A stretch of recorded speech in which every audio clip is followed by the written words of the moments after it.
días. Pues como los martes de cada semana vamos a dedicar esta conferencia a informar sobre la situación de salud y en particular sobre la pandemia. Entonces empezamos con el doctor Jorge Alcocer, luego el doctor Hugo López-Gatell y Marcelo Ebrard para informarnos en especial sobre las vacunas. Entonces comenzamos. Con permiso, señor presidente, muy buenos días a todos ustedes. Es el pulso de la salud, hoy martes 10 de noviembre. Como ya anunció el presidente, el doctor Hugo López-Gatell les dará actualización de los datos de la epidemia y desde luego lo que ha sucedido al inicio de la semana 44 de esta epidemia. Vamos a ver los principales indicadores que nos dan de principio una buena noticia de que estamos en control de la epidemia. Hubo algunos días, semanas en que esto se volvió un poco más complicado, pero estamos ya en ese camino hacia abajo y las buenas noticias incluyen desde luego en las 32 entidades federativas, lo cual va a ser expuesto claramente en sus indicadores, los 4 principales indicadores que sustentan este buen camino y del cual desde luego el llamado es a seguir trabajando en ello. Es en seguir haciendo que la sana distancia sea realmente nuestro acompañante, como hemos aprendido en estos meses, para poder contener y con el agradecimiento de la población que lo sabe hacer, que lo ha aprendido, que se protege y que desde luego protege a otros. Nosotros estamos convencidos de que es una de las principales acciones que debemos seguir todos para todos. Entonces, Hugo, por favor. Con su permiso, presidente, secretario, canciller, muy buenos días. Como ya comenta el doctor Alcocer, secretario de Salud, la epidemia continúa activa en México con algunos incrementos en el número de casos diarios y luego periodos de reducción.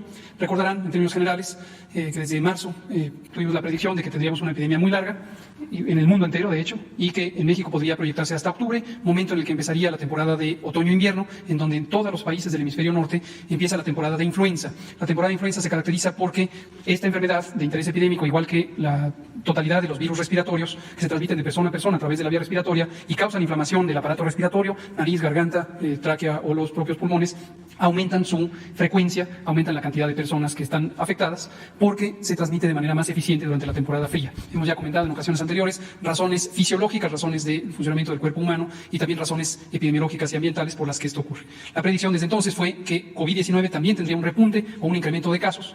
Esto quiere decir que independientemente del estado que guardara la epidemia, ya sea de una reducción intermedia o completa, como ocurrió en varios países europeos, independientemente de ello tendríamos un cambio en la trayectoria con respecto al tiempo, es decir, la cantidad de casos que se registran diariamente, y a esto se le considera un repunte o un rebrote. No hace falta tener una completa eliminación de la epidemia para hablar de rebrote, simplemente cuando hay un cambio en la tendencia.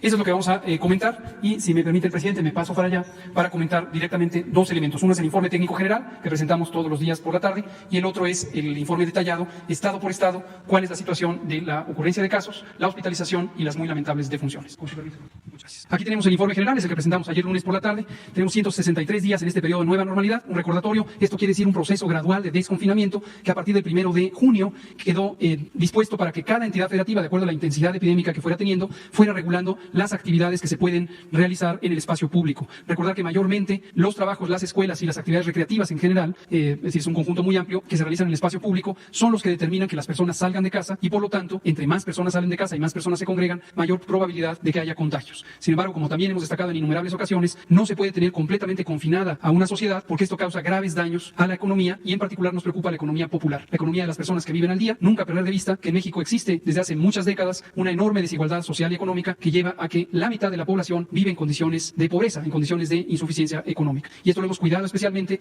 en la manera en que hemos ido gradualmente logrando el desconfinamiento para reducir los riesgos de transmisión, pero al mismo tiempo para reactivar una economía que está afectada por múltiples fenómenos, tanto locales como la afectación económica que sufre todo el mundo. La siguiente. Este es el semáforo de riesgo de COVID. Inició esta semana, estamos en la semana 46, a partir del domingo de anteayer, estamos en la semana 46 del año y este es el semáforo de riesgo COVID. Aquí lo que cabe destacar es la adición de Durango en el semáforo rojo por las razones que se verán claras en sus curvas epidémicas y el propio estado de Durango se anticipó con la información que le presentamos a lo largo de la semana anterior para declarar el semáforo rojo desde el jueves próximo pasado. Pero toda esta quincena estará en semáforo rojo hasta que cambie la trayectoria de sus curvas epidémicas. Campeche sigue en verde y lo ha mantenido con gran éxito en la medida en que ha tenido una regulación muy cuidadosa del confinamiento, pero también ventajas que tiene en términos demográficos por ser un estado con menor menor densidad poblacional y, comparativo con otras regiones, menor movilidad con otros estados. La siguiente.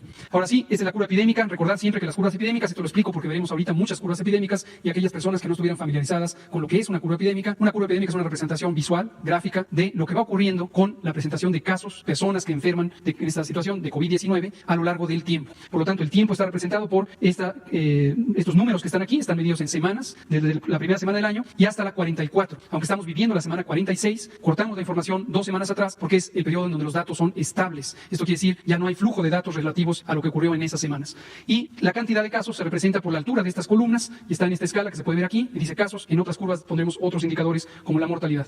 Cuanto más alta es una columna y da esta figura semejante a una montaña, quiere decir que hay más casos, aquí hay menos casos, aquí hay más casos, y podemos ver esas variaciones de casos. Finalmente tenemos otro indicador que es el porcentaje de positividad. Este lo tenemos como referencia en este lado de la curva, en este lado de la gráfica, y es esta línea naranja. ¿Qué quiere decir porcentaje de positividad? De cada 100 personas que tienen los síntomas de COVID, fiebre, tos, dolor de garganta, dolor de cabeza, se les han hecho pruebas de laboratorio y cuántos de esos 100 están positivo al virus SARS-CoV-2 que causa COVID. Lo vemos aquí, hemos estado alrededor de 40%, en semana 36, en esta semana 44 tenemos 38. Es una noticia positiva porque hemos visto que se redujo desde 42% cuando tuvimos este nuevo incremento de casos a partir de octubre y ahora se redujo a 38. Esto podría estar variando en las siguientes semanas hacia arriba o hacia abajo. Finalmente aquí están los números absolutos de los casos registrados, aquellos que fueron descartados que están en verde, aquellos que fueron confirmados con el virus SARS-CoV-2 que están en el color ocre, la parte baja de las barras, también las muy lamentables defunciones que se han acumulado hasta el momento, un poco más de 95,000. La siguiente. Aquí vemos otro indicador muy importante que es la trayectoria en el tiempo nuevamente de la cantidad de casos estimados. Estos son más que en la gráfica anterior porque incluye a aquellas personas que aún no está listo el resultado del laboratorio, pero que si sabemos que el 38% van a salir positivos, los podemos ir considerando ya en esta gráfica. Lo importante es ver la tendencia en el tiempo. En la semana 29, que fue la tercera semana de julio, tuvimos un máximo nacional y después hemos ido reduciendo, pero a partir de la primera semana de octubre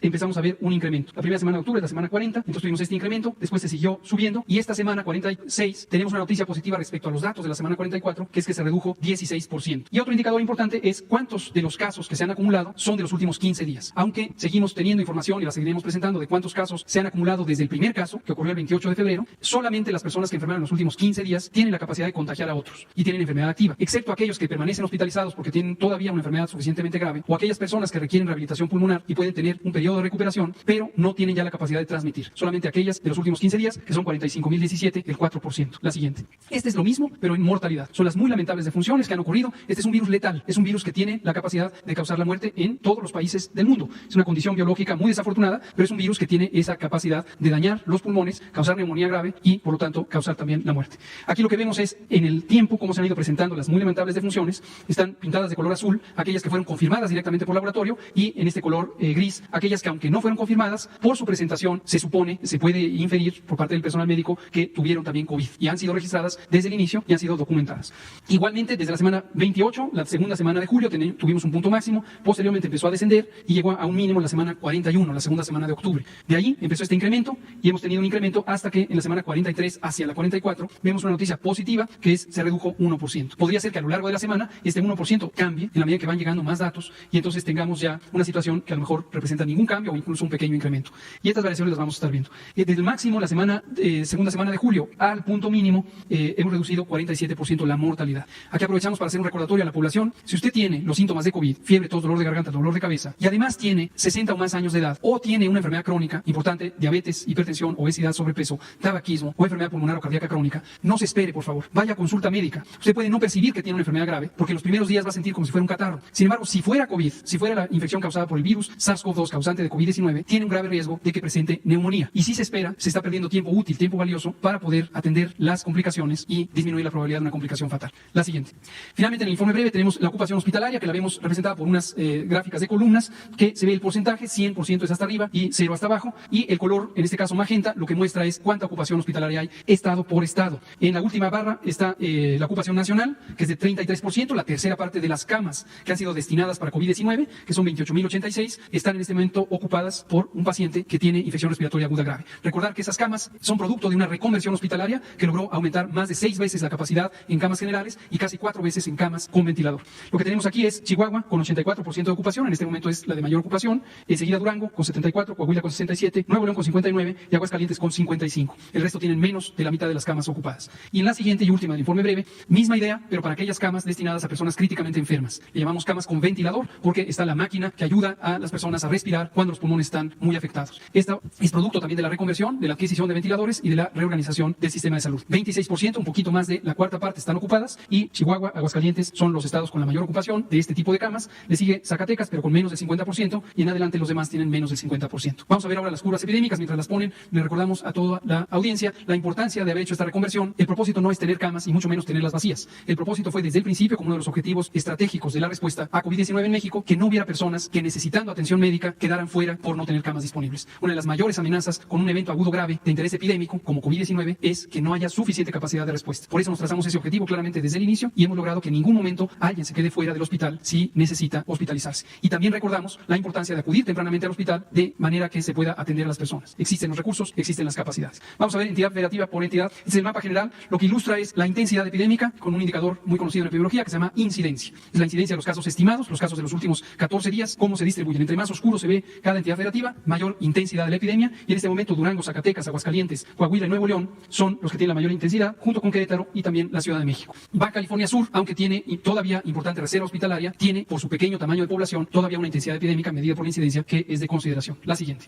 Aquí vemos la misma curva epidémica nacional, es la que acabo de explicar, son los casos estimados de los últimos 14 días y vemos esta tendencia de incremento, excepto con el cambio entre la semana 43 y la 44, que se redujo 16%. En cada una de estas curvas verán ahí la ocupación estado por estado, la ocupación en rojo de camas generales, en verde de camas con ventilador. La siguiente. Y aquí la curva de mortalidad la verán en cada estado en un pequeño recuadro que estará del lado superior izquierdo, y lo que vemos es cómo llegamos a la semana 28 con un máximo y después una reducción de 47% con variaciones y un cambio de reducción de la semana 43 a la 44 de 1%. La siguiente. Y este tipo de curva que lo veremos también para los 32 estados es la hospitalización. La explico de antemano. Esta no inicia en la primera semana del año, es solo el periodo desde mayo. ¿Por qué? Para tener una visualización más clara de la hospitalización. En mayo es cuando estábamos en la fase 3, cuando inició la fase 3, teníamos un incremento rápido en la demanda de camas hospitalarias, en la necesidad de hospitalizarse. Estas tres curvas representan respectivamente el total de camas en amarillo, las camas de ocupación general, es decir, no tienen ventilador mecánico ni el personal necesario para atender a una persona críticamente enferma, y es la gran mayoría de las personas que están hospitalizadas por COVID-19. Esto es importante también visualizarlo porque a veces queda la percepción de que toda persona hospitalizada por COVID tiene una enfermedad extremadamente grave. No es así.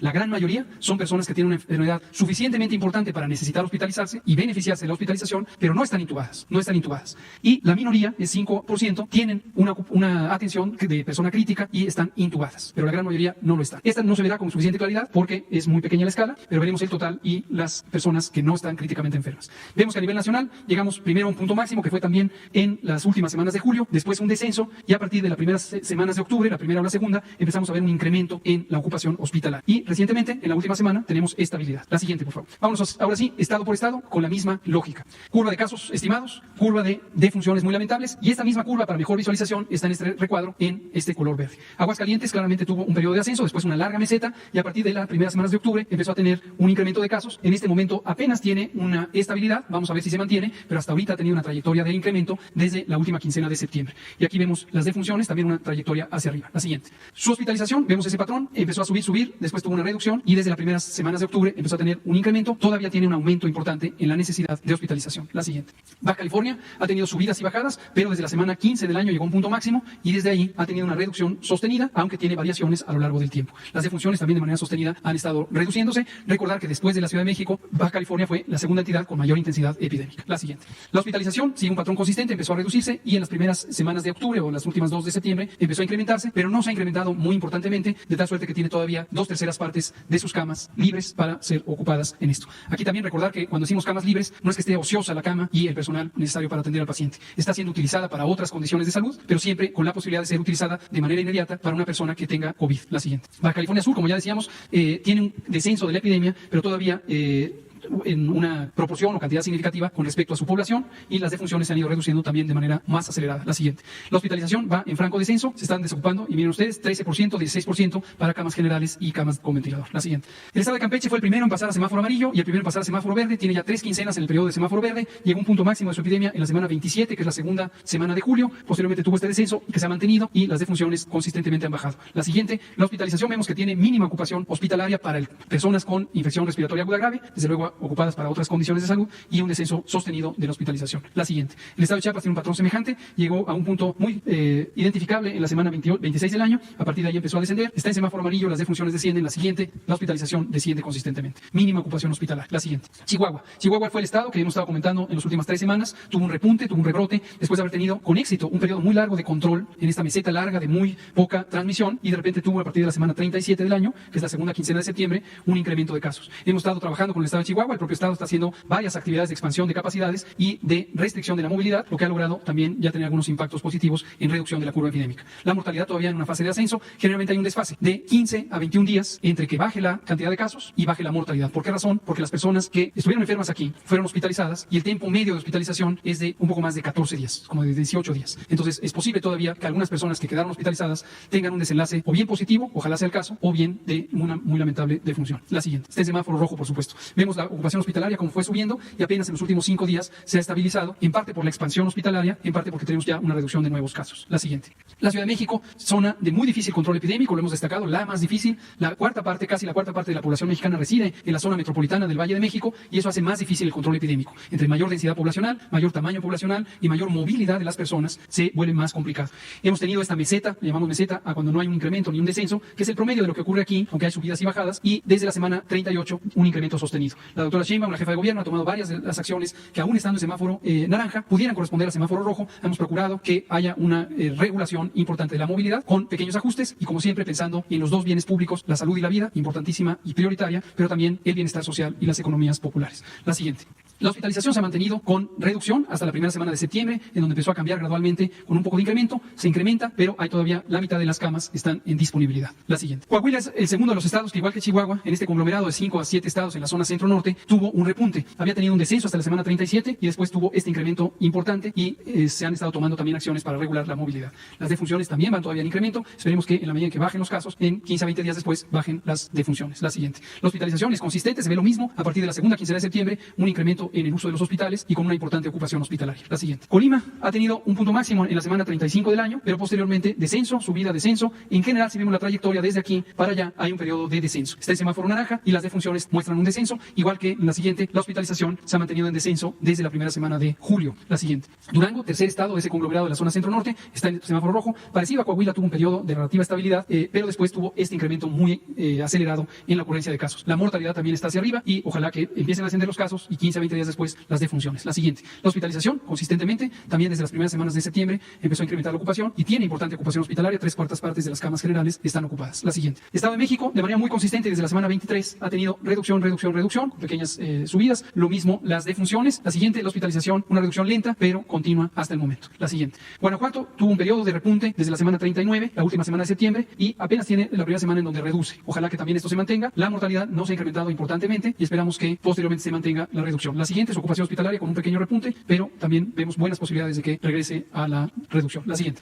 Guerrero, también una importante variación, principalmente a expensas de la zona de Acapulco, que es la de más difícil control. Después está Chilpancingo e Iguala, pero en general ha tenido una reducción desde la semana 28 del año, tercera semana de julio, y la ocupación hospitalaria en descenso. La siguiente. Hidalgo, periodos variables, tuvo un periodo de meseta, después un incremento muy importante, reducción, incremento, y en esta última semana reducción. La mortalidad también ha tenido un poco de incremento. La siguiente. Y la ocupación hospitalaria, un pequeño tendencia de incremento desde la tercera semana de agosto. La siguiente. Jalisco, segundo estado con difícil control, ya lo dijimos varias veces, igual que la Ciudad de México, igual que lo será también Nuevo León, principalmente por la zona metropolitana de Guadalajara. Zonas densamente pobladas y grandes son de difícil control. Eso lo ha mantenido en una meseta, prácticamente, excepto pequeñas variaciones. No ha cambiado la intensidad epidémica de Jalisco desde la semana 27 y lo mismo en términos de la mortalidad, con muy pequeñas reducciones. La siguiente. Y la ocupación hospitalaria, con variaciones, poco de tendencia al incremento, pero tiene buena capacidad hospitalaria. En general, en Jalisco hay una buena disposición tanto de hospitales del Estado como de hospitales federales, particularmente del Instituto Mexicano del Seguro Social. La siguiente. Michoacán, también importantes variaciones, pero afortunadamente desde la semana 36 del año, una reducción sostenida. Pasó a semáforo amarillo a partir de esta quincena y se encuentra ya en un mejor control. Ha hecho un buen trabajo. Felicitamos a la Secretaria de Salud del Estado, la doctora Diana Carpio, por el trabajo de alcance comunitario para la detección temprana y referencia de casos. La siguiente.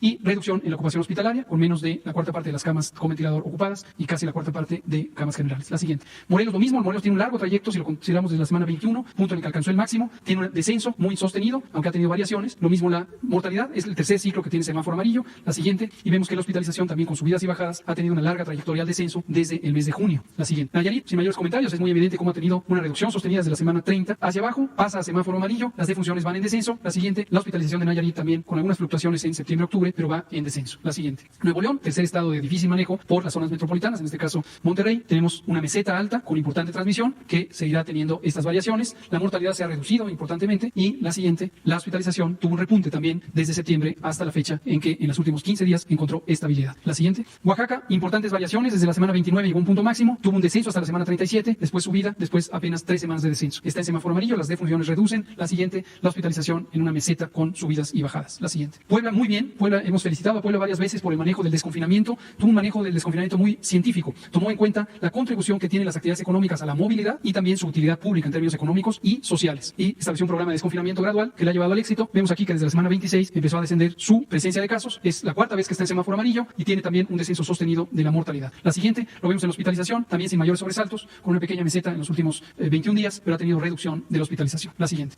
Querétaro, otro estado que se encuentra en este conglomerado de intensidad, ha tenido incremento y de un incremento más acelerado desde agosto, septiembre y octubre y lo que llevamos de noviembre. Las defunciones también están en general en una tendencia de incremento. La siguiente, y vemos que la hospitalización consistentemente también va en incremento desde final de agosto y hasta la fecha. Una pequeña meseta que da esperanza que empezara a declinar. Tiene buena capacidad hospitalaria y solo la tercera parte está ocupada. La siguiente. Quintana Roo, un estado de difícil manejo por su enorme dependencia al turismo en términos económicos, y el turismo implica no solamente tener movilidad interna, sino movilidad externa. A pesar de ello, ha tenido mucho éxito y hemos visto que desde la semana 29, última semana de julio, empezó a reducir, pasa ya a amarillo, lo cual es muy positivo, y las defunciones también van en franco descenso. La siguiente, y lo vemos con la hospitalización, que también está en franco y claro descenso. Y logró hacer intervenciones muy positivas para reactivar la economía, insisto, que depende mayormente del turismo. La siguiente. San Luis Potosí llegó a un punto máximo también en la semana 29, posteriormente descenso, pequeño incremento y ahora reducción, está en semáforo naranja, las defunciones en general en descenso. La siguiente, y la hospitalización un tanto en meseta desde todo agosto y hasta la fecha. La siguiente. Sinaloa, uno de los estados con el más largo trecho de reducción sostenida desde la semana 23, y lo mismo la mortalidad, pasó a semáforo naranja. Esto es porque algunos de los indicadores, la siguiente, que tiene que ver con el estancamiento de la desocupación hospitalaria, indican que pasaría a semáforo naranja, pero reconocemos que el estado de Sinaloa se ha hecho un muy buen trabajo también de regular el confinamiento, y eso ha logrado que, sobre todo en las ciudades mayores, no se active importantemente la transmisión. La siguiente. Sonora tuvo un cambio súbito en la semana 27, empezó a descender, lo ha logrado, tiene una meseta desde la semana 37 y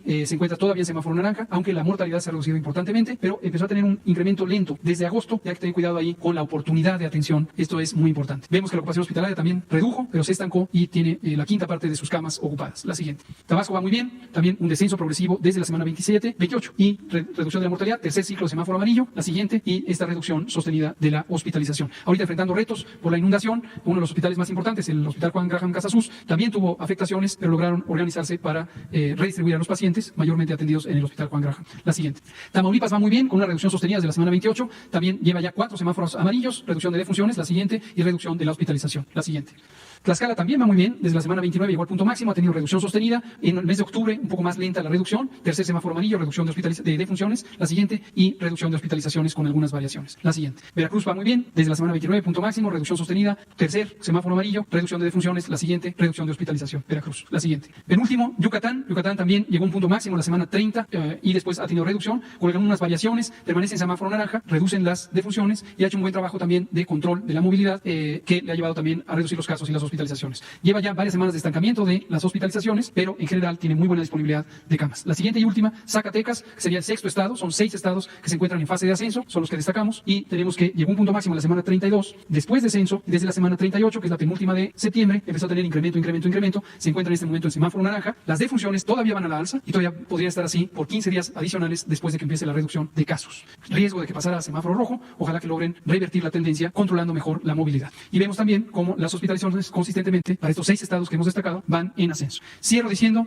la importancia de este confinamiento que esté basado en diálogo. Hemos insistido esto una y otra vez. Hemos destacado que el gobierno de México en ningún momento optó por medidas coercitivas, y esto tiene que ver con la complejidad social y económica, el reconocimiento de que la mitad de las personas viven al día y no se puede asfixiar a una sociedad teniendo una restricción extrema. Pero, como se muestra en la enorme mayoría del país, se puede lograr éxito en el control epidémico cuando se hace de una manera dedicada, con diálogo, con colaboración de la sociedad, y hemos logrado tener reducciones de la movilidad en el espacio público generalmente iguales o incluso superiores a varios de los países países del resto del mundo, incluidos los países europeos, que sí aplicaron medidas coercitivas. Seguimos considerando que a través de la persuasión, del diálogo, de la información que damos todos los días, se puede lograr que todo el mundo colabore. Y las medidas de precaución, de prevención, no están dirigidas al individuo, están dirigidas a los espacios públicos que pueden llevar a la movilidad. A las personas lo que les pedimos es conciencia del riesgo, mantener la sana distancia, lavarse las manos, el uso de cubrebocas para evitar transmitir en espacios cerrados y, sobre todo, acudir tempranamente a los hospitales si se tiene los síntomas de COVID y las condiciones de riesgo, edad o enfermedades crónicas. Muchas gracias, presidente.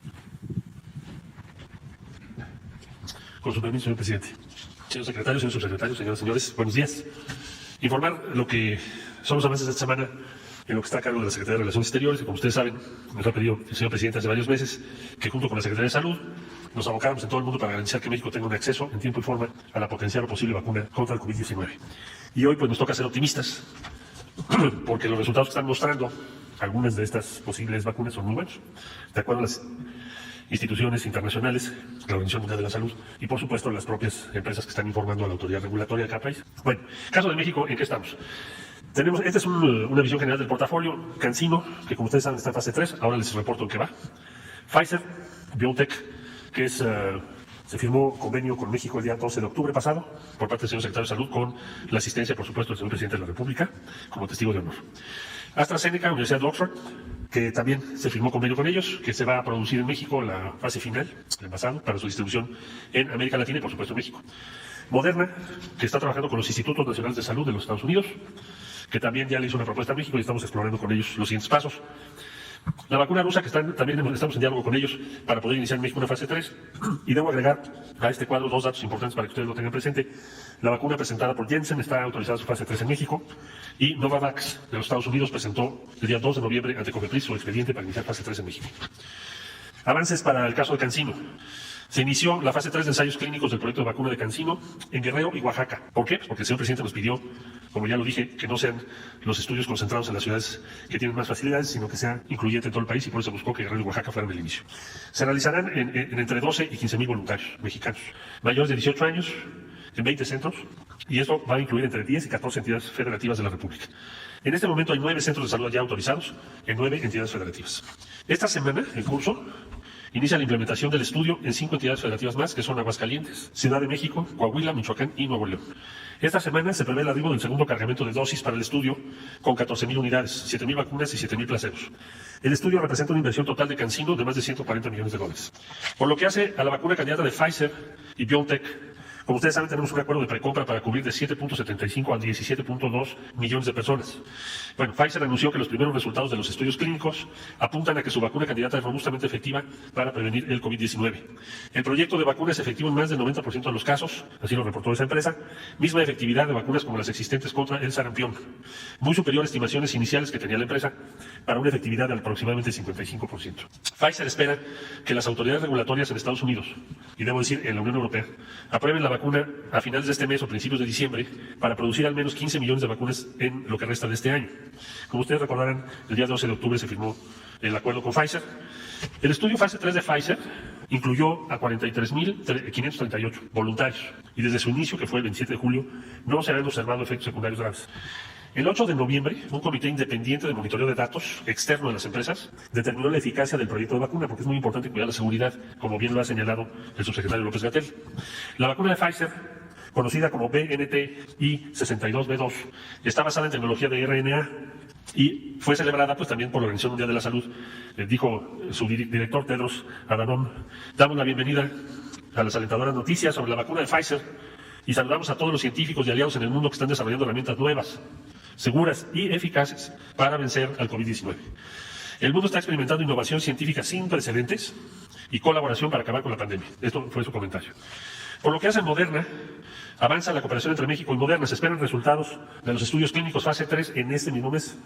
Por lo que hace Sputnik, avanza la cooperación entre México y Rusia. De acuerdo con las autoridades de ese país, los estudios sobre la vacuna avanzan sin efectos secundarios graves y con un muy alto grado de eficacia. Se explora la posibilidad de que la fase 3 se lleve a cabo en México en los próximos meses. Hasta aquí el reporte de vacunas. En síntesis, las acciones que México ha venido tomando con la orientación del secretario de Salud y su equipo y de la Cancillería nos permiten estar en tiempo y forma con las vacunas que van más avanzadas, tal cual fue la instrucción del presidente de México. Informarles brevemente también que quisiéramos agradecer, especialmente el día de hoy, a Alemania, a Dinamarca, a España, al Reino Unido y desde luego a la CELAC por su solidaridad con Chiapas y Tabasco, que han movilizado apoyos en los últimos días importantes de alimentos, agua embotellada y medicamentos. Informar brevemente también que fue electa como propuesta de México la doctora Leticia Bonifaz Alonso como experta independiente para integrar el Comité para la Eliminación de la Discriminación contra la Mujer, Organización de las Naciones Unidas 2021-2024. Consideramos un avance significativo que México forme parte de ese comité, que representa la alta prioridad que se le confiere en la política exterior de México a la causa de la igualdad de género, y por lo cual nuestra política exterior ha sido calificada como feminista. Para concluir el reporte sobre la circunstancia del COVID-19 en Estados Unidos, otra preocupación, la protección de las y los mexicanos allá. Bueno, hay pruebas gratuitas de COVID-19 y vacunación también gratuita contra influenza en todos los consulados que aparecen aquí, que son Atlanta, Boise, Calexico, Denver, Detroit, El Paso, Houston, Los Ángeles, McAllen, Miami, Nueva York, Orlando, Oxnard, Phoenix, Raleigh, Sacramento, St. Paul, Salt Lake City, San Diego y Tucson.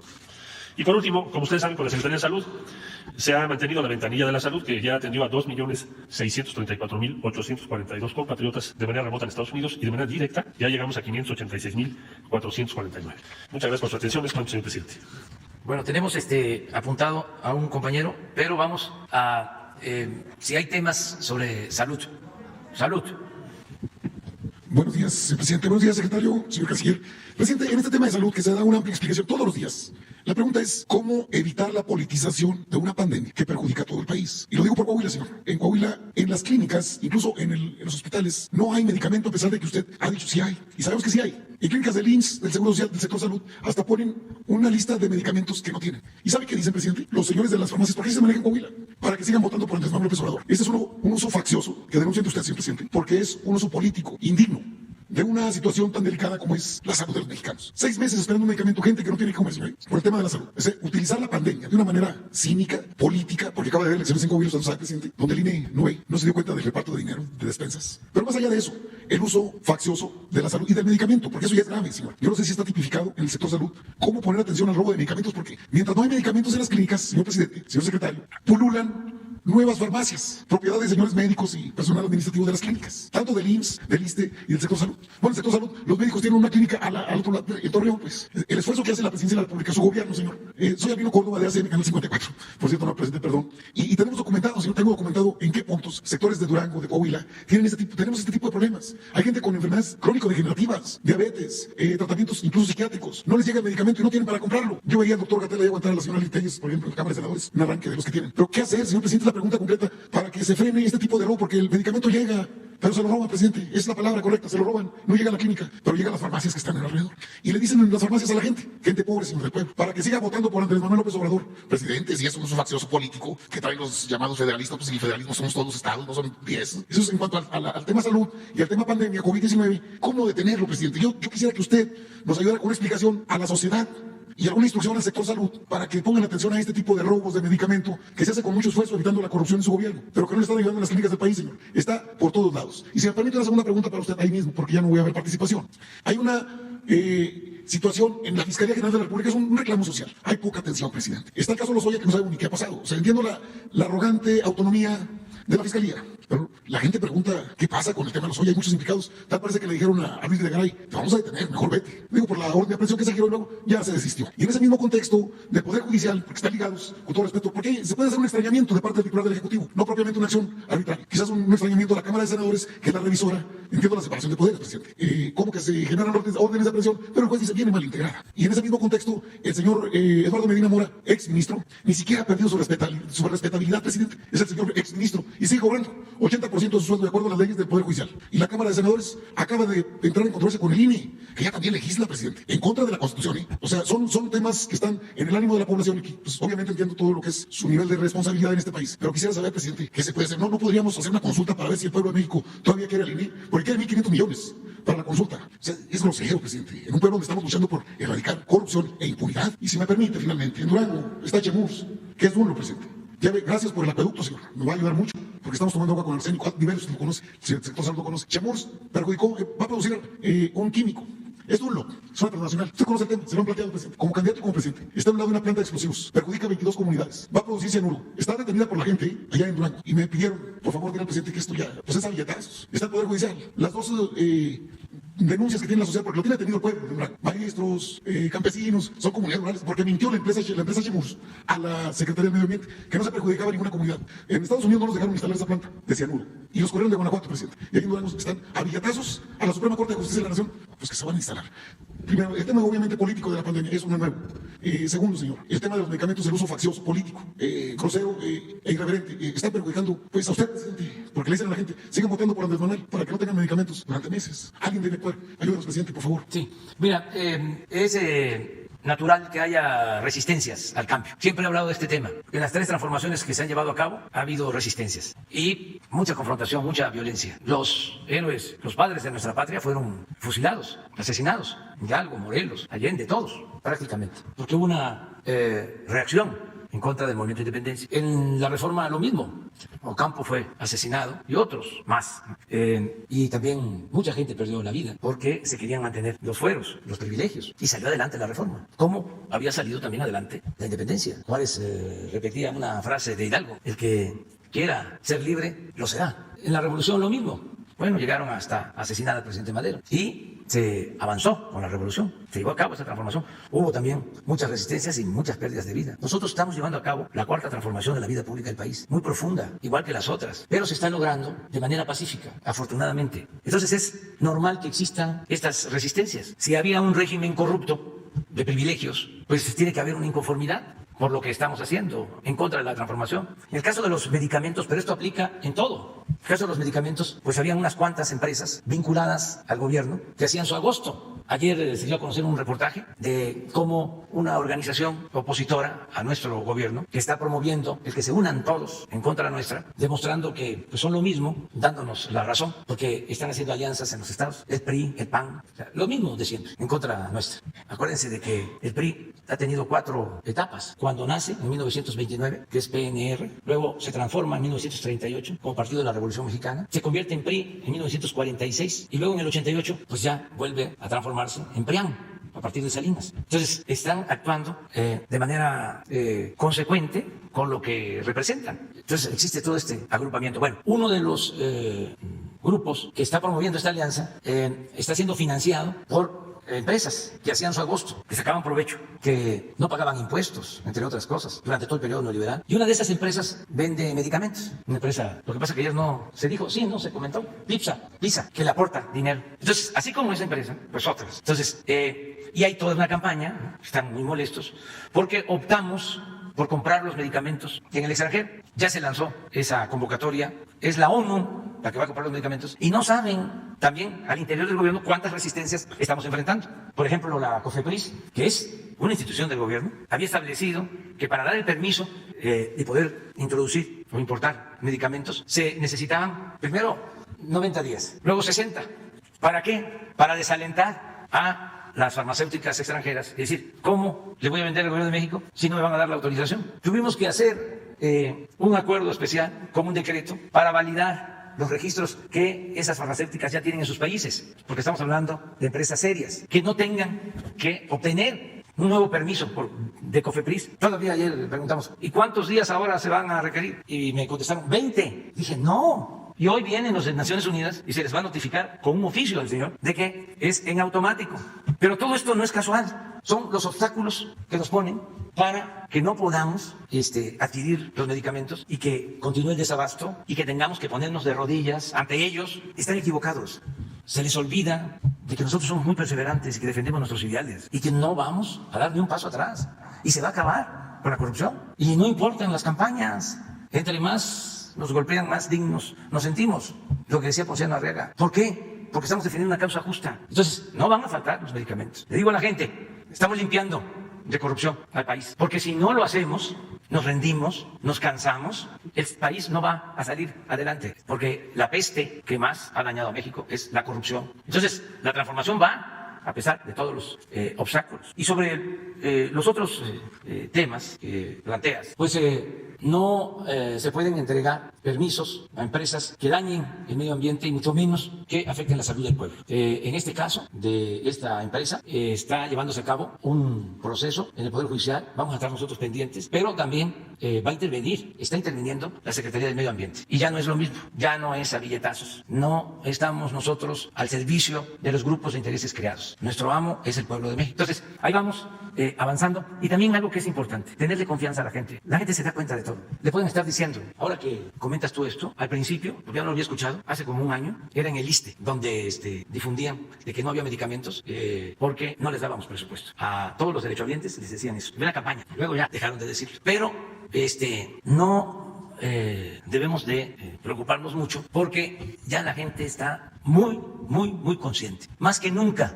Entonces puede haber una gran lanzada en contra nuestra y resistimos. No han podido. Por eso la desesperación cada vez son más absurdos y ridículos por la desesperación. Pero no van a poder. Al final también, si la gente les cree y se impone la versión de que nosotros no estamos haciendo bien las cosas, va a haber oportunidad por la vía democrática de que dejemos el cargo. Hay elecciones el año que viene y luego hay revocación del mandato. Nada más que no coman ansias, que se esperen y estemos confiados, seguros de que tenemos un pueblo muy inteligente, un pueblo sabio, que es lo que siempre nos ha sacado a flote. En mi experiencia, yo no hubiese llegado a la presidencia si no es con el apoyo, con el respaldo del pueblo. A mí no me apoyaron las grandes empresas ni los medios de comunicación, a mí me apoyó el pueblo. Cuando me quisieron desaforar, quien me sacó adelante fue el pueblo y siempre ha sido la gente la que nos ha respaldado. Entonces tengamos confianza y vamos hacia adelante. Bueno, a ver, Hans, ahora sí. Gracias. Gracias, presidente. Buenos días, Hans Salazar de Sin Censura. Presidente, el día de ayer en Quintana Roo sucedieron cosas muy lamentables. Quiero preguntarle al respecto, ya que pues la información que se sabe, obviamente es a través de los medios, y dos mensajes. Uno del gobernador de Quintana Roo, Carlos Joaquín, que señala al director de Seguridad Pública Municipal de Cancún, Eduardo Santamaría, ser uno de los que ordenó la represión, dispararles a manifestantes.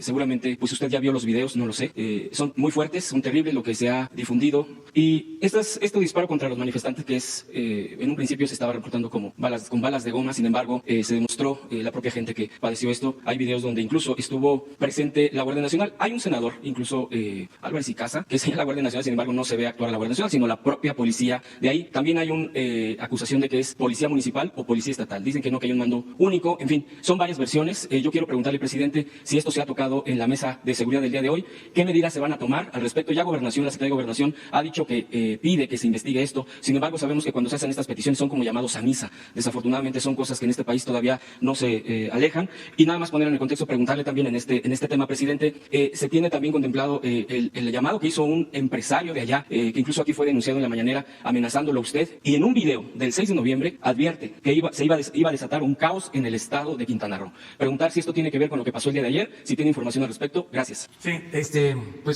la postura nuestra es la que fijó la Secretaría de Gobernación. Tiene que hacerse una investigación, deslindar responsabilidades, castigar a los culpables. No se debe, esto es evidente, utilizar la fuerza, no se deben utilizar armas, disparar. Eso tiene que ver con actitudes autoritarias que no se acomodan a los nuevos tiempos. Entonces, no a la represión, es lo que podemos decir, y que en efecto se haga la investigación. Que hay dos versiones, ¿no? O más, pero está esta de Álvarez y Casa, pero ese senador es enemigo, adversario nuestro, conservador, y si le está echando la culpa a la Guardia Nacional, pues está totalmente fuera pues de lo que realmente sucedió. O sea, este es un asunto de la policía de Quintana Roo. De allá, sí. Presidente, a reclamar porque también dos compañeros periodistas presentaron aliados. Sí.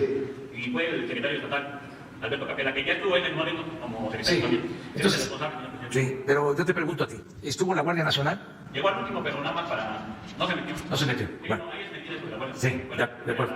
Miren, sí, ahí hay dos versiones. Entonces, una de que tuvo que ver con el gobierno municipal, esta agresión. Y la otra versión es que fue la policía estatal y que en Quintana Roo hay mando único. Es decir, que la policía de los municipios tiene el control, o el control de las policías municipales lo tienen en el gobierno del estado. Yo creo que lo que procede en este caso es que el gobernador, que es una gente responsable, ese es mi punto de vista, indague y aclare lo que sucedió. ¿Quién es el responsable? ¿Quién es el autor intelectual? ¿Quién dio la orden? ¿Y quiénes llevaron a cabo esas acciones? Entonces, sí. Los mandos de abajo. Así es. Pero usted sabe como jefe máximo de las Fuerzas Armadas, si quiere una orden es de la ley. Sí. Sí, entonces eso es lo que se tiene que aclarar. No lleva mucho tiempo, no tiene por qué tardarse tanto. Y eso lo debe hacer el gobernador. Además, ya lo ofreció. Ayer vi un mensaje del gobernador en ese sentido. Si no se hace esta investigación o no es satisfactoria, que yo creo que puede ser eficaz y que haya una actuación, que haya justicia rápida, hoy mismo, si hay voluntad. Nada de estar protegiendo a nadie. Cuando hay un asunto así, se debe de actuar sin contemplaciones. No debe haber impunidad, no debe haber protección a nadie. Bueno, pero en el caso de que no se aclararan los hechos, se deslindara responsabilidades y se castigara a quienes dieron la orden y a quienes actuaron como lo hicieron, los afectados deberían de acudir a la Comisión Nacional de Derechos Humanos. Es más, la Comisión de Derechos Humanos, por oficio, debería de intervenir. O sea, no oficiosa, sino abrir el expediente. Pero esperemos a que la autoridad estatal decida. Incluso si hubiera mano negra en ese sentido, le digo porque un propio empresario anunció todo esto de un caos en Quintana Roo. Sí, pero no especulemos. O sea, vamos a esperarnos y que el gobernador dé a conocer los hechos y se finquen responsabilidades. Sí, pero que se espere a que el gobierno del Estado sea el que investigue como lo ofreció el gobernador y tengamos confianza de que se va a actuar y se va a castigar a los responsables. Y si no es así, es la Comisión de Derechos Humanos y si es necesario, también la Fiscalía, si hay elementos por el uso de armas de gruesos calibres o lo que corresponda, ¿no? Pero vamos a esperar. Dos temas más, presidente, si me permite. En el caso de Tabasco, que ya ustedes dio un panorama de lo que está sucediendo allá en el tema de la acción del gobierno federal para poder atender esto, la pregunta sería, ¿se tiene contemplado entregar recursos a la población? Ya la oposición se ha encargado últimamente de atacar por el tema de la desaparición de los fideicomisos, incluyendo el tema del Fonden, que era antes el que se ocupaba de los recursos, pero después pasaba a manos estatales y sabemos por propias auditorías que era desfonden, o sea, definitivamente había un desvío tremendo de millones y millones. ¿Cuál sería el nuevo esquema? ¿Hay algún plan para poder apoyar a la gente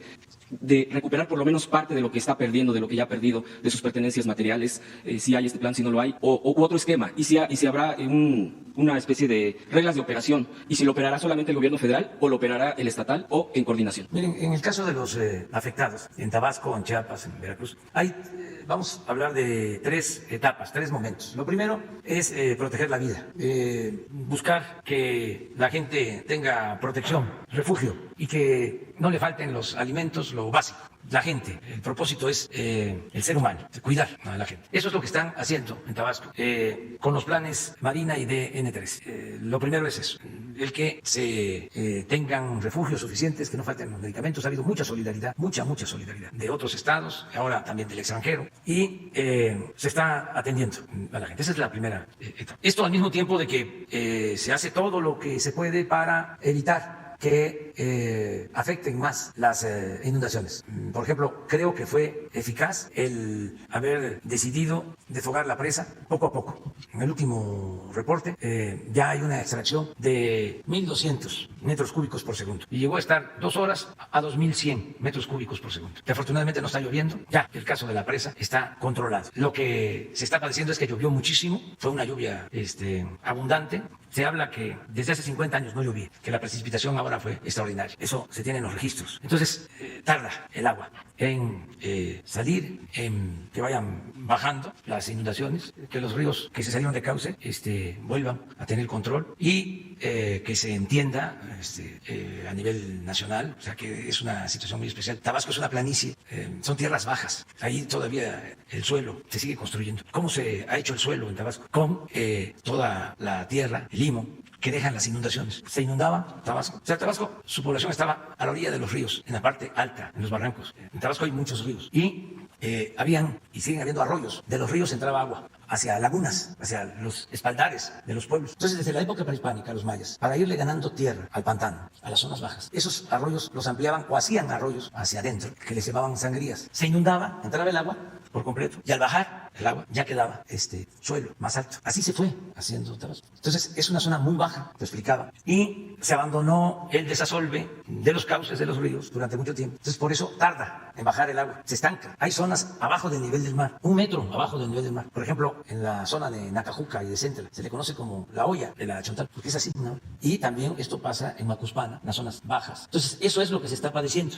Ya no llueve, pero va bajando el agua y va afectando más a las zonas bajas. Bueno, esa es una etapa. Otra etapa ya es ayudar a la gente, como lo hicimos la primera vez. Se dieron 38,000 apoyos, 10,000 pesos a cada persona, a cada familia, a 38,000 familias, 10,000 pesos, 38,000 casas que fueron afectadas por el agua. Se entregó ese apoyo en 5 días de manera directa. Ahora, el último reporte es que están afectadas 35,000 viviendas que inundadas. Pues. Entonces estamos esperando que pase la emergencia, evacuar, porque todavía hasta ayer se estaba trasladando gente, familias, a albergues, para hacer censos casa por casa y entregar de manera directa los apoyos. Bueno, luego viene otra etapa, tercera etapa. Tenemos una reunión hoy a las 12. Viene el gobernador de Tabasco, el gobernador de Chiapas, el secretario de la Defensa, el secretario de Marina, Protección Civil, el director de la Comisión Federal de Electricidad, Conagua, todos, Desarrollo Urbano, Secretaría de Bienestar, porque viene un plan integral, es tercera etapa, para que no se repita, para atender las causas. ¿Qué implica este plan integral? 4 cosas. Primero, se van a adquirir dragas para desasolvar los ríos. Van a estar estas dragas montadas en Chalán, ampliando los cauces, profundizando los cauces, para que no haya asolve, no haya tapones y haya desagüe. Estas dragas las va a operar la Secretaría de Marina.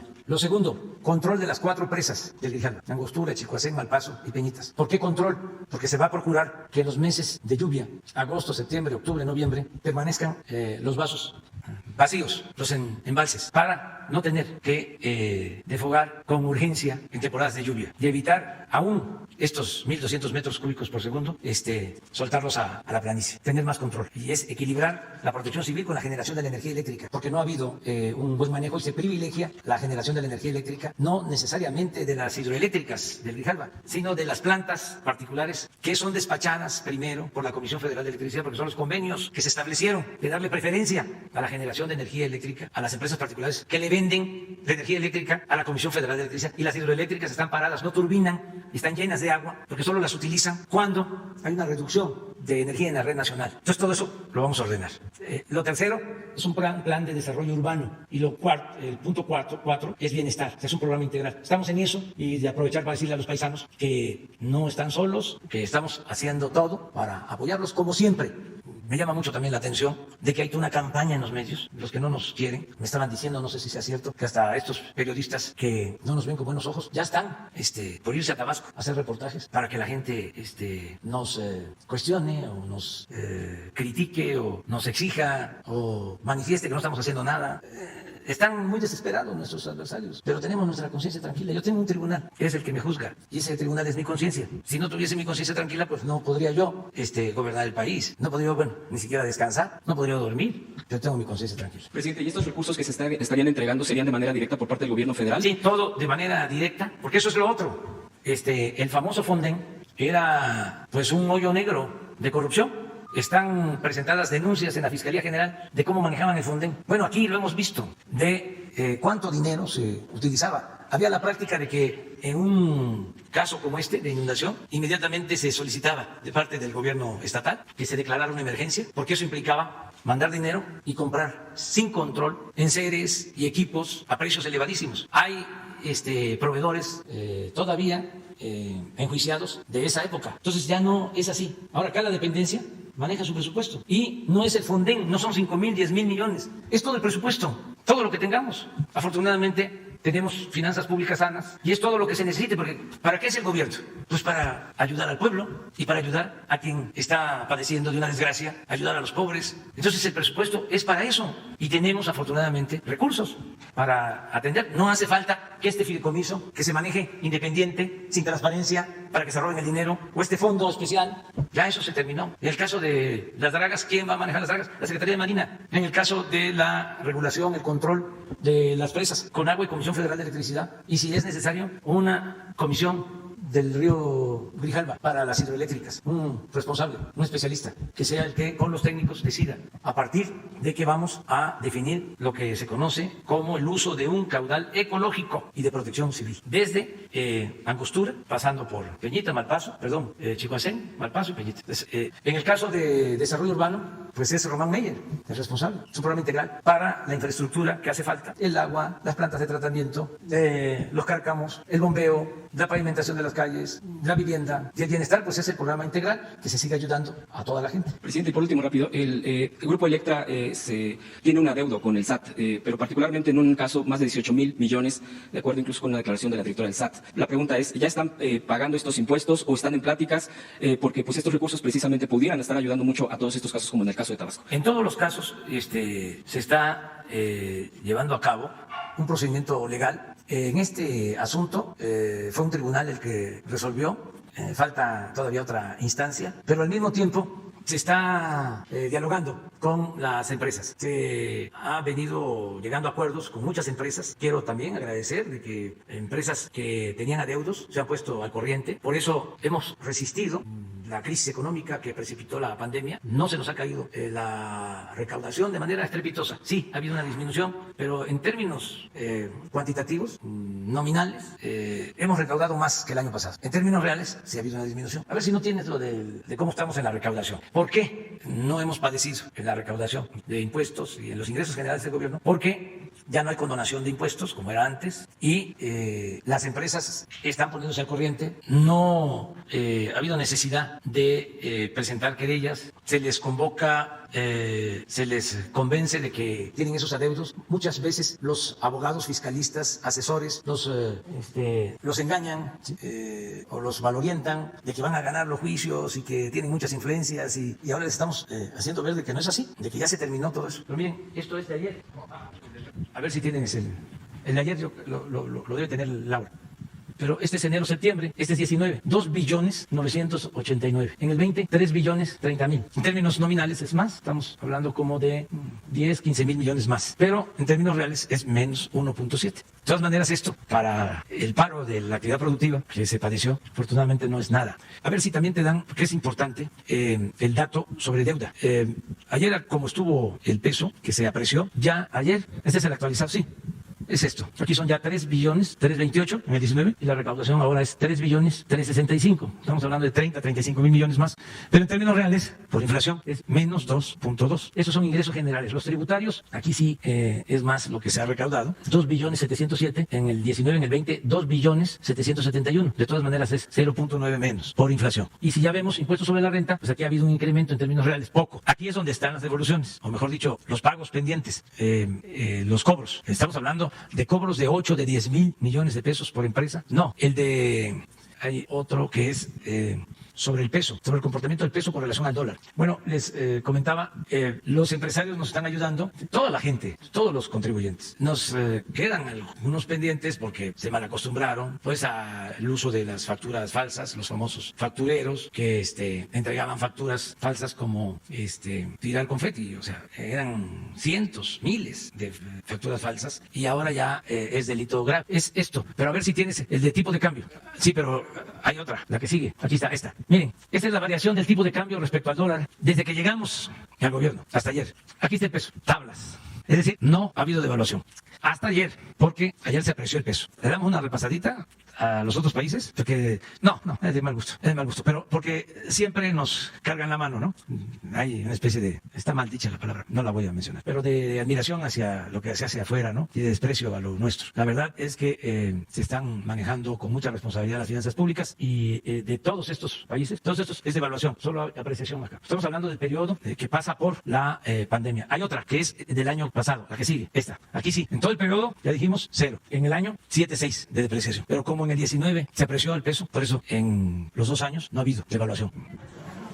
Gracias, presidente. Buenos días, señores funcionarios. Shayla Rosagel, corresponsal del Grupo Gili, el Imparcial de Sonora, La Crónica de Mexicali y Frontera de Tijuana. Preguntar en primer lugar, en la actualización del semáforo que se hizo para estas próximas 2 semanas, Sonora retrocedió del amarillo al naranja. En Hermosillo, la alcaldesa ha dicho que se queda en amarillo Hermosillo, pues tiene datos científicos que lo sustentan. Me gustaría saber la opinión de la Secretaría de Salud, si Hermosillo está en amarillo o en naranja y por qué sería esta decisión, si está en amarillo o en naranja. Y también si podrían ahondar un poquito en los parámetros que se tomaron en cuenta para el regreso del estado al color naranja. Ahorita dijo un poquito sobre que hay un incremento lento en la mortalidad a partir de agosto y también se comentó sobre que está estancada la hospitalización. No sé si tengan los datos concretos sobre este tema. Gracias, presidente. Con mucho gusto, Sheila.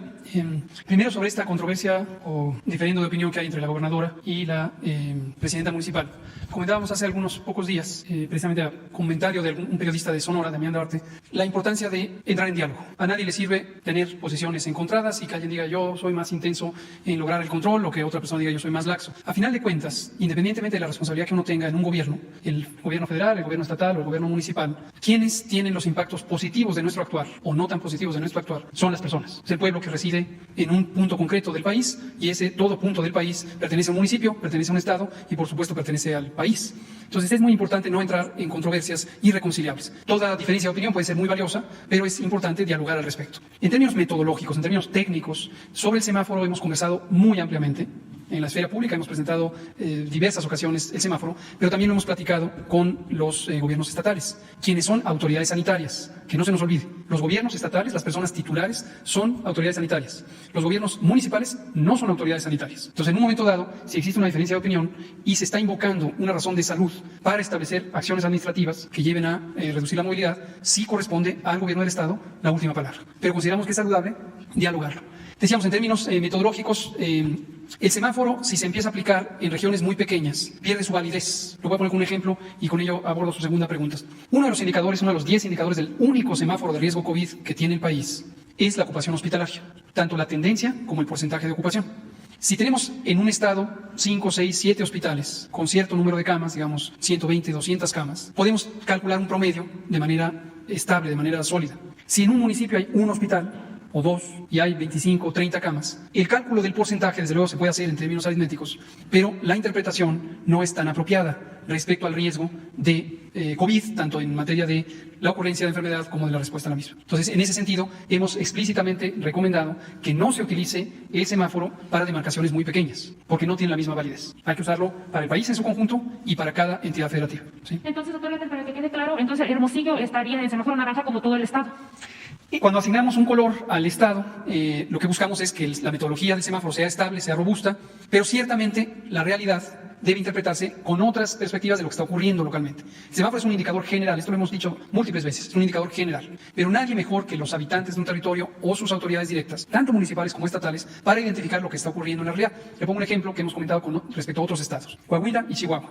En el estado de Chihuahua existe claramente, son estados muy grandes, territorialmente muy grandes, y existe una importante separación entre la zona norte, voy a hablar de Chihuahua, la zona de Ciudad Juárez, que es una zona densamente poblada, con intensa actividad económica y movilidad de las personas. Separación física respecto a la capital Chihuahua y otros municipios dispersos. En un momento dado, nosotros con el semáforo de riesgo COVID calculamos todo lo que ocurre en el estado, pero hemos respaldado cuando el gobierno del estado ha identificado que Juárez tiene una dinámica, una intensidad epidémica diferente a lo que puede tener la capital. Lo mismo en el caso de Coahuila, para la capital, Saltillo, respecto a la región de la Laguna. Lo mismo ocurrió en el Estado de México respecto a lo que es zona metropolitana del Valle de México con respecto al Valle de Toluca y así sucesivamente. Entonces, la manera de resolverlo es el semáforo de riesgo COVID da una idea general de lo que ocurre en el Estado, pero respaldamos las acciones de evaluación de riesgo que hagan las autoridades sanitarias estatales, que son los gobiernos estatales, y que colaborando con los gobiernos municipales, más allá de cualquier agenda política, esto es un asunto técnico, esto es un asunto científico, y a todas y todos nos conviene estar muy unidos en torno a un propósito común, que es proteger a la población. Entonces, la consideración de la alcaldesa de dejarlo en amarillo es respaldada por la Secretaría de Salud. Nuestra recomendación es que hablen las autoridades y que cada quien en el marco de su competencia, que está claramente definido en las leyes, busquen llegar a un consenso en favor de la población. Y sobre los indicadores. Retomo sobre los indicadores, aprovechando para que todo el mundo lo recuerde. El semáforo de riesgo COVID es un mecanismo con el que se va interpretando cuál es el peligro, el riesgo de transmisión hacia las personas de COVID-19, la enfermedad causada por un virus, el virus SARS-CoV-2, y también cuál es el peligro o el riesgo de que se salga de control el proceso epidémico, es decir, que empiecen los contagios muy aceleradamente, quizá más aceleradamente de la capacidad hospitalaria. Esa es la idea básica del semáforo. El semáforo, por cierto, ha sido adaptado o implantado también en otros países. No somos el único país que tiene semáforo. Quizás sí somos uno de los primeros países que adoptó una metodología de semáforo. ¿Por qué es importante un semáforo? Porque cada estado, cada región del país va teniendo comportamiento epidémico diferente. Lo acabamos de ver en las curvas. Hay estados, la gran mayoría, que ya van de salida de la epidemia o por lo menos en una fase muy sostenida de reducción. Y hay algunos, 6 en concreto, que están en una fase de ascenso, de incremento. No tendría caso tener una regla fija para todo el territorio nacional con respecto a las actividades que se pueden realizar en el espacio público, en los trabajos, en las plazas públicas, etcétera, porque entonces un estado que tiene poca transmisión, poca afección, Campeche, por ejemplo, tendría que estar bajo el mismo esquema de restricción que un estado que tuviera intensa transmisión, Durango, por ejemplo. Y esto afectaría a la economía sin ayudar suficientemente a la protección, por ejemplo, de los campechanos, en el ejemplo que estoy diciendo. La primera fase de la respuesta epidémica sí fue única para todo el país, fue del 23 de marzo hasta el 30 de mayo y se llamó Jornada Nacional de Sana Distancia. Contrario a lo que algunas personas que les gusta opinar sin información han dicho, que a partir del 1 de junio se acabó el manejo epidémico, no se acabó, sigue vigente hasta este momento. Pero se pasó a una fase, que es la fase llamada Nueva Normalidad, desde hace 163 días, en la que cada autoridad sanitaria estatal va regulando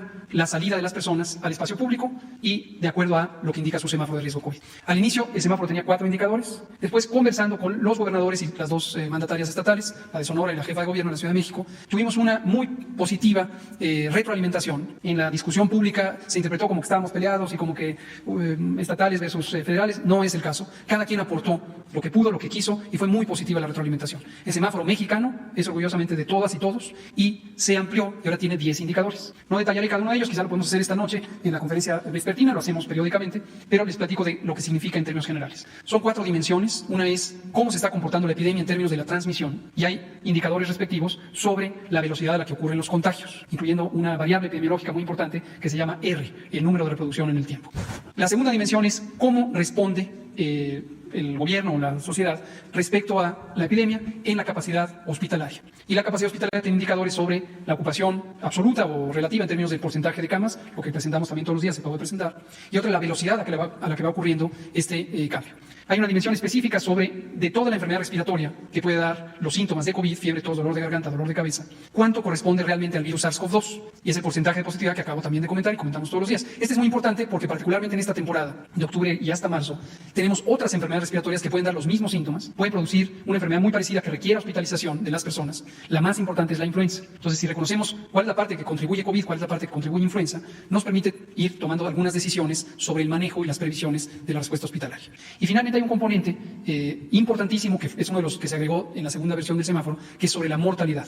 La mortalidad lo que nos permite es identificar en parte el impacto que tiene el virus y la epidemia y en parte la capacidad de respuesta que esté resolviendo aquella parte que se puede resolver de disminuir el peligro de muerte y que tiene que ver mucho con la oportunidad de llegada a los hospitales. Entonces, esto es lo que identifica el semáforo. Los colores verde, amarillo, naranja y rojo tienen una interpretación respecto a la intensidad del conjunto de estos fenómenos y el rojo es el más intenso, es máximo riesgo, el naranja es muy alto riesgo, el amarillo es alto riesgo, el verde es bajo riesgo. No hay la idea de cero riesgo, aún en verde, y mientras siga la epidemia en el mundo y en México hay que mantener las medidas de control. Subsecretario, en Sonora sorprendió un poco el cambio de color porque justo la semana pasada usted comentaba aquí que ya, había un descenso sostenido y en la ocupación de hospitalaria un 20% y que era un balance neutral, entonces cambió de una semana a otra. ¿Qué fue lo que llevó a este cambio o a que se tomara esta decisión? Son las dos dimensiones que tienen que ver con la ocupación hospitalaria, es una, y la otra es no incrementó, pero no ha bajado suficiente, y es la mortalidad, en el caso de Sonora. Y aprovecho también esta última pregunta que hace para recordar que el semáforo es un instrumento técnico. De repente hay interpretaciones de que se trata de negociaciones con las empresas o con los comercios, o hay peticiones de a ver si se puede ajustar. No. El semáforo es la medición objetiva de lo que está ocurriendo con la epidemia. No está sujeto a negociaciones, a discusiones, a adaptaciones. Con base en el semáforo hay que tomar decisiones. Y hay lineamientos generales que están publicados en el Diario Oficial de la Federación desde finales del mes de abril y es una guía. La decisión concreta de si se abren los restaurantes, los gimnasios, los cines, las plazas, los centros comerciales, es una decisión que corresponde a la autoridad sanitaria estatal. El lineamiento general recomienda este elementos son de mayor riesgo. Los bares, por ejemplo, esto la población lo puede identificar. Los bares son espacios de alto riesgo de transmisión, alto riesgo. Los eventos masivos, las ferias, las fiestas, las bodas con mucha concurrencia, son eventos de alto riesgo de transmisión. Los eventos religiosos, Comentamos en varias semanas el tema del 12 de diciembre y tenemos la fortuna de que la jerarquía eclesial católica ha tomado decisiones por sí misma que van a llevar a que no tengamos ni la peregrinación ni la concurrencia en el atrio de la basílica, porque son zonas de muy alto riesgo. Pero insisto, todo esto tiene que ser dialogado. No se puede imponer este tipo de cosas porque lo que hacen es complicar la dinámica de la respuesta. Muchas gracias. Presidente, ya por último una pregunta sobre Baja California. El gobierno del Estado ha dicho que va a iniciar una inspección en los hospitales del IMSS por alta mortalidad de COVID. Ahí son 2 hospitales del IMSS en Baja California. Entonces, si la delegación del IMSS le ha informado algo a usted, ¿qué sabe de este tema? No, pero el director del IMSS, Zoé Robledo, es uno de los mejores servidores públicos que tiene el gobierno federal. Me apoya mucho. Es una gente con vocación de trabajo, un profesional, una gente responsable, una gente honesta. Eso es lo que puedo decir. Entonces, no tenía yo esa información, pero seguramente Zoé ya se va a poner en comunicación con el gobernador y se va a revisar este asunto. Ayuda mucho tener buenos servidores públicos, el equipo. Esto no es asunto de una sola mujer o de un solo hombre, es asunto de todos. ¿Por qué se llevó a cabo esa hazaña de la reforma en circunstancias muy adversas? No solo por el presidente Juárez, el mejor presidente que ha habido en la historia de México, patriota, firme, perseverante, liberal. Su equipo es el mejor gabinete que ha habido en la historia de México. En los momentos más difíciles supo convocar a los mejores. Entonces, si el gobierno nuestro va